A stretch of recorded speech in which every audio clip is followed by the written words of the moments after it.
అక్క ఏంట్రా మళ్ళీ వచ్చావు? వడ్డించింది చాలేదా?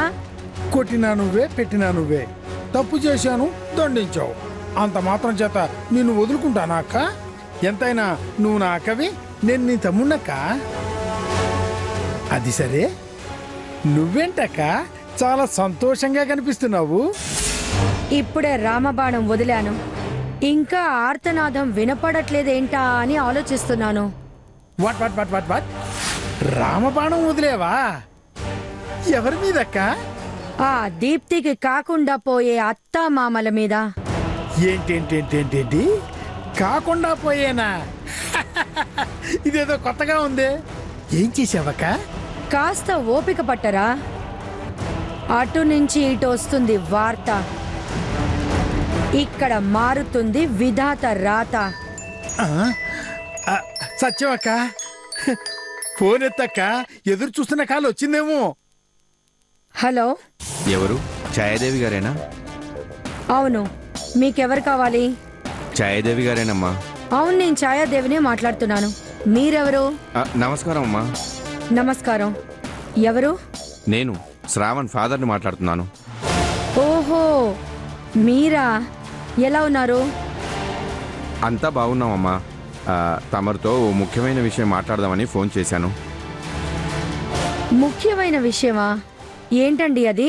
ఏం లేదండి, అమ్మాయి దీప్తిని మా అబ్బాయికి ఇస్తామని ఆదిత్య గారు అనేసరికి ఉబ్బి తప్పిపోయి మా వాడికి నిశ్చితార్థం జరిపించేశాం. కానీ జాతకాలే చూపించుకోలేదు. అందుకని అందుకని ఇప్పుడు మా ఆదిత్యను తప్పుపడుతున్నారా? తప్పుపట్టడం కాదండి, మేము రేపు మా వాడి జాతకం తీసుకొని అక్కడికి వస్తున్నాం.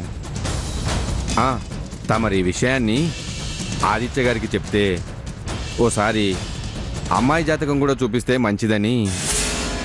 దాందే ఉంది, అలాగే చూపిద్దాం. మా దీప్తి జాతకానికే బ్రహ్మాండమైన జాతకం, అంతా మీ వాడి అదృష్టం. నిజమేనమ్మా, ఏదైనా చిన్న చితక దోషాలుంటే ప్రాయశ్చిత్తం చేయించుకోవచ్చు కదా, ఏమంటారు? అవునవును, చెయ్యొచ్చు. చాలా బాగా ఆలోచించారు. అలాగేనండి, రేపు బయలుదేరండి.